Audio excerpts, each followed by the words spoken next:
ایک عورت تھی، اس کا شوہر، بیٹا، اس کے بعد ایک بھائی، وہ اس غزوہ میں شہید ہو گئے، جنگ احد میں، غزوہ احد میں شہید ہو گئے۔ وہ عورت کو پتہ چلا کہ جنگ احد جو تھی اس میں کافی مسلمان صحابہ کرام شہید ہو گئے۔ وہ بھاگتی ہوئی آئی تو دیکھا کہ اس کا بیٹا بھی شہید ہوا پڑا ہے، اس کا بھائی بھی شہید ہوا پڑا ہے، اس کا شوہر بھی شہید ہوا پڑا ہے، لیکن وہ ان کے پاس نہ گئی، بھاگتی ہوئی آئی، پوچھنے لگی اے لوگوں یہ بتا دو محمد مصطفیٰ کیسے ہیں، لوگوں یہ بتا دو محمد مصطفیٰ کیسے ہیں۔ انہوں نے کہا وہ تو محمد مصطفیٰ ٹھیک ہیں،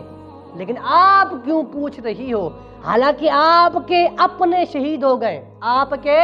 اپنے شہید ہو گئے، آپ کا شوہر شہید ہو گیا، آپ کا بیٹا شہید ہو گیا، آپ کا بھائی شہید ہو گیا، آپ کے اپنے شہید ہو گئے، آپ محمد مصطفیٰ کے بارے میں کیوں پوچھتی ہو؟ تو عورت نے کمال جواب دیا۔ اس عورت نے کہا کہ محمد مصطفیٰ سے زیادہ کوئی مجھے اپنا نہیں لگتا، محمد مصطفیٰ ہی میرے اپنے ہیں، کیونکہ میں نے آپ کو حدیث پاک سنائی نا، لا یؤمن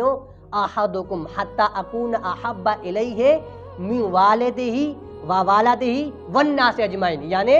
اولاد سے، ماں باپ سے، دنیا کی ہر چیز سے چھوڑ کر سب سے زیادہ محبت کرو تو محمد مصطفیٰ سے۔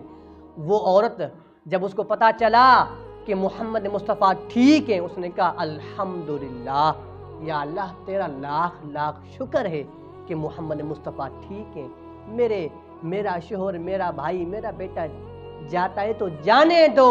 لیکن محمد مصطفیٰ نہ جائیں، یہ چیز ایسی ہے، یہ چیز چلی گئی تو اس جیسی کوئی اور چیز نہ آئی ہے نہ آ سکتی ہے، یہ چیز ایسی ہے۔